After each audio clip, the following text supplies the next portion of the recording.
అందరికీ నమస్కారం. Welcome to Suman TV. అందం కేవలం అందం మాత్రమే కాదు, చర్మానికి ఆరోగ్యం కూడా ప్రసాదిస్తూ వారి ప్రయాణాన్ని కొనసాగించారు డాక్టర్ శైలజ సూరపనేని గారు. మ్యామ్ నమస్కారం, వెల్కమ్ టు సుమన్ టీవీ. నమస్కారం అండి.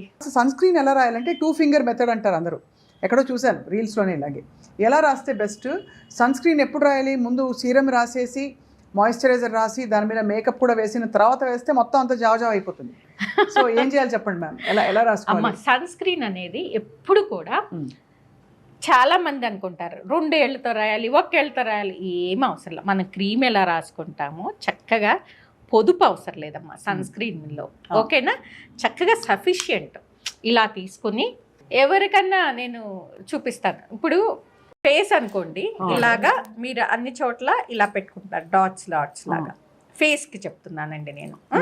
ఇలా పెట్టుకుని ఇలాగా చక్కగా బాగా మర్జ్ అయ్యేటట్టు పెట్టుకోవాలి. హ్యాండ్స్ అనుకోండి, చక్కగా ఇలా పూసుకొని బ్రహ్మాండంగా రాసేసుకోవాలి. కొంచెం ఇప్పుడు ఇలా ఉంది కదండి సన్ స్క్రీను, కొంచెం సేపటికి ఇదంతా ఏమీ కనిపించదు. చాలామంది ఏంటంటే ఇలా ఉంటుంది సన్ స్క్రీను, అందుకే మేము వాడము అని చెప్తుంటారు అన్నమాట. మనం ఇట్లా ఒక పొరలాగా కనిపిస్తుంది, అందుకే మేము ఇష్టపడము, రాయమంటారండి. ఇది కొంచెం డార్క్ స్కిన్ ఉన్న వాళ్ళలో ఇది కామన్ అనమాట. కాకపోతే ఏంటంటే కొంచెం సేపు ఉన్న తర్వాత చూడండి, ఒక 10 మినిట్స్ ఉన్న తర్వాత చక్కగా ఇంకిపోతుంది, ఇంకిపోయి మామూలుగా అయిపోతుంది అనమాట. రైట్, ఓకేనా?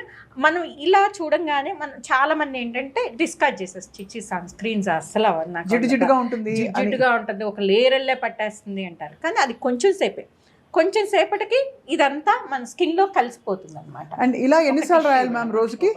ఎవ్రీ 2 అవర్స్కి రీఅప్లై చేస్తుంటారు. ఓహో, ఎవ్రీ 2 అవర్స్. స్విమ్మింగ్కి ఎక్కువ తీసుకువెళ్ళినప్పుడు ఏమవుతుందంటే వాళ్ళకి నీళ్ళల్లో ఎక్కువసేపు ఉంటారనమాట. నీళ్ళల్లో ఉండటం మూలన తొందరగా సన్ స్క్రీన్ పోతుంది, ఎంత వాటర్ రెసిస్టెంట్ అయినా, ఎంత వాటర్ ప్రూఫ్. వాళ్ళు ఎవ్రీ 1 అవర్కి బయటకు వచ్చి రాసుకుని వెళ్ళడం అనేది చాలా మంచిది, అవసరం. సో బయట అలాగే స్పోర్ట్స్లో చాలా మంది ఉన్నారండి. స్పోర్ట్స్లో ఉన్న వాళ్ళు కూడా అంతే, ఎవ్రీ అవరు రాసుకుంటూ ఉంటుంటే కనుక వాళ్ళు సన్ స్క్రీన్, వాళ్ళకి ప్రొటెక్షన్ అనేది ఎక్కువ ఉంటుంది అన్నమాట. బాడీ అప్పుడు మనం అంత కేర్ తీసుకోబట్టే ఇవాళ రోజుల్లో ఇంత పొల్యూషన్ పెరిగిపోయింది కాబట్టి we need to take this extra care మన స్కిన్కి, మన హెల్త్కి. మ్యామ్ ఇవాళ చాలా అద్భుతమైన విషయాలు చెప్పారు.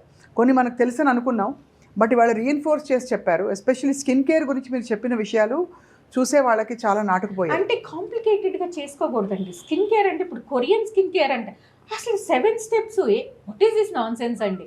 అలాగేమీ అవ్వదు. మనం కొరియన్ స్కిన్ కేర్ అని మనం ఆన్లైన్లో చూసి ఆ కొరియన్ స్కిన్ అదే వచ్చి చెప్తారు, డాక్టర్ గారు కొరియన్ స్కిన్ కేర్ అంటండి, గ్లాసీ స్కిన్ వచ్చేస్తుంది. ఏమీ రాదమ్మా, వాళ్ళు కొరియన్స్ అమ్మ, వాళ్ళకి వస్తుంది జెనెటిక్గా. మనం ఇండియన్స్, మనకి ఎలా వస్తుంది?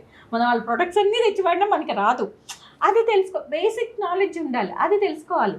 అది వాళ్ళకి జెనెటికల్గానే ఉంటుంది. అవును. ఇప్పుడు మనకి తెల్లవాళ్ళు ఉన్నారండి, వాళ్ళకి ఏంటి ఇక్కడంతా వాళ్ళకంతా యూనిఫామ్గా ఉంటుంది. ఇక్కడ మనకి మోకాళ్ళ దగ్గర మనకి కొంత డిస్కలరేషన్ ఉంటుంది, ఇక్కడికి ఉంటుంది, ఇక్కడికి ఉంటుంది.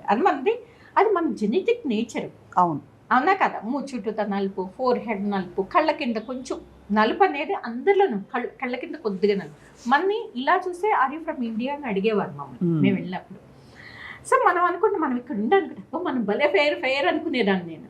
నేను ఫెయిర్ అక్కడికి వెళ్ళాక యూఆర్ ఇండియన్ అంటే నన్ను మా ఆయన్ని ఒకలానే ట్రీట్ చేసేవారు. అంటే ఈయనక్కడ కొంచెం నాకు మీద రంగు తక్కువే అనుకునేదాన్ని, కానీ అక్కడ మేమిద్దరం ఒకటే.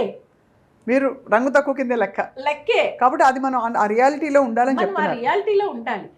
అది మన జెనెటిక్స్. మనం వాళ్ళ ప్రొడక్ట్స్ వాడినంత మాత్రం వాళ్ళ అయిపోము, వాళ్ళ ఆ గ్లాసీ స్కిన్ వచ్చేది. మరి ఎందుకు ఇవన్నీ స్కిన్ కేర్ అంటే నీట్గా, డీసెంట్గా, కొంచెం గ్లో రావడానికి మాత్రమే మనం మెయింటెనెన్స్కి. అంతేగాని మనం ఇంకొకళ్ళ మారిపోం. ఇప్పుడు ఫెయిర్ అండ్ లవ్లీ అడ్వర్టైజ్మెంట్ అలా అది చాలా దారుణమైన అడ్వర్టైజ్మెంట్. అసలు ఎవరో వాడకూడని ప్రోడక్ట్ అని నేను చెప్పాలి.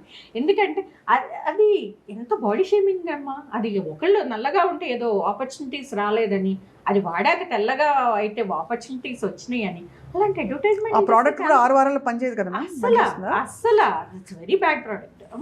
కానీ వాళ్ళకు దానికి ఉన్న అడ్వర్టైజ్మెంట్ దేనికి ఉండదు, దానికి ఉన్న డబ్బులు దేనికి రాదు. ఎందుకంటే అడ్వర్టైజ్మెంట్, ఫెయిర్నెస్ అడ్వర్టైజ్మెంట్. అంటే వాడంగానే వాళ్ళు ఫెయిర్గా అయిపోయి వాళ్ళకి జాబ్ వచ్చేసినట్టు, వాడంగానే వాళ్ళు ఫెయిర్గా అయిపోయి ఇంకెక్కడో ఉన్నట్టు అలా చూపిస్తుంటే పాపం టెంప్ట్ అవుతారు కదా, వాడతారు. కానీ అలాంటివి ఏది ఉండదు. అలాంటిది ఉంది అని చెప్తే అబద్ధం అన్నట్టు. ఇంకొకటి ఏంటంటే ఎక్కువగా నేను చెప్పాలనుకుంది, చాలామంది వరకు అది ఇన్స్టెంట్ ఫెయిర్నెస్ వచ్చేవన్నీ వాడకూడదు. చాలామంది బ్యూటీ పార్లర్లో లేబుల్ లేకోకుండా ఇస్తా ఉన్నారు క్రీమ్. దాని మీద లేబుల్ అనేది ఉండదు. 500కి 600కి మన దీన్ని బట్టి 2000 అమ్మేస్తారు. తెల్లగా yellowish గా ఉండే క్రీమ్ అది. సో అది వాడేసేసి అది it's nothing but steroid cream. అది వాడితే కనుక మీకు ఏమవుతుందంటే ఇన్స్టెంట్గా ఫెయిర్ అవుతారు. దానివల్ల స్కిన్ ఎలా అవుతుంది, మన ఉల్లిపొరలాగా అయిపోతుంది స్టిరాయిడ్. మనం ఇప్పుడు డ్రగ్ ఎడిక్ట్ మనం తీసుకురావడం ఎంత కష్టం, డ్రగ్ ఎడిక్షన్లోకి వెళ్ళిపోతారు వాళ్ళు. అంటే ఏంటంటే స్కిన్ బాగా సెన్సిటివ్ అయిపోతుంది. స్కిన్ మీద మన వెయిన్స్ అన్ని తేలుతూ ఉంటాయి, టెలెంజెక్టేసి అంటాం అనమాట. అట్లా రెడ్గా పలచబడిపోతుంది, యాక్ని వస్తుంది, ఫైన్ హెయిర్ అనేది స్టార్ట్ అవుతుంది. అది వాడినంతసేపు ఫెయిర్గా ఉంటారు, ఆపంగానే డార్క్గా అయిపోతారు అనమాట. సో అందుకోసం అని చాలా మంది, కొంతమందికి తర్వాత ఇంకా వాడగా దురదలు వచ్చేస్తాయి. అది ఆపి చూద్దామని చూస్తే తట్టుకోలేదు, స్కిన్ బాగా సెన్సిటివ్ అయిపోతుంది.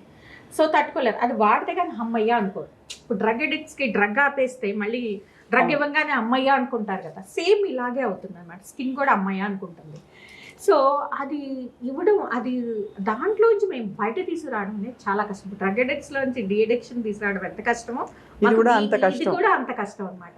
చాలా కౌన్సిలింగ్ అవసరము, చాలా ఓపిక అవసరము, వాళ్ళకు మన దారిలోకి తెచ్చుకోవడము. ఆ స్కిన్ అలా అయిపోతుంటే తట్టుకోలేరు, మళ్ళీ డార్క్ అయిపోతుంటే తట్టుకోలేరు, స్కిన్ మళ్ళీ యాక్ని వచ్చేస్తుంటే తట్టుకోలేరు. సో మళ్ళీ అది వాడదాం అనిపిస్తుంది. సో ముందు చెప్తాం, ఇంట్లో ఉన్నవన్నీ డస్ట్బిన్లో వేసేసేయండి, మళ్ళీ వాటిని తీసుకురాకుండా అసలు కనిపించేట్టు ఉంచకండి అని చెప్తాం. ఆయన కౌన్సిల్ చేసి మెల్లగా దాంట్లోంచి నార్మల్ స్కిన్ తేవడానికి చాలా టైం పడుతుంది. సో అందుకని అలాంటివి పక్కింటాళ్ళు ఏదో వాడారు ఫెయిర్ అయ్యారు, ఎదురింటాళ్ళు ఏదో వాడారు ఫెయిర్, ఆ ఫ్రెండ్ వాడిన ఫెయిర్, అలాంటివి ఏవి నమ్మద్దు. సో మా ప్రేక్షకులు చూసి డెఫినెట్గా చాలా మంది రిలేట్ అవుతున్నారు మీరు చెప్తుంటే, బికాజ్ అందరూ ఎప్పుడో అప్పుడు ఈ తప్పులు చేస్తున్న వాళ్ళే. బట్ డాక్టర్ శైలజ గారు ఇవాళ చాలా విషయాలు all about skin care and your journey తెలుసుకున్నాం. ఎప్పటికప్పుడు మిమ్మల్ని మేము పలకరిస్తాం అండ్ అలాగే మీ నుంచి క్రెడిబుల్ ఇన్ఫర్మేషన్ మా వ్యూవర్స్కి ఇవ్వాలన్నదే మా సంకల్పం. అందుకే ఇలా స్టార్ట్ చేసాం. మీ అమూల్యమైన సమయాన్ని మాకు ఇచ్చినందుకు ధన్యవాదాలు. Thank you so much.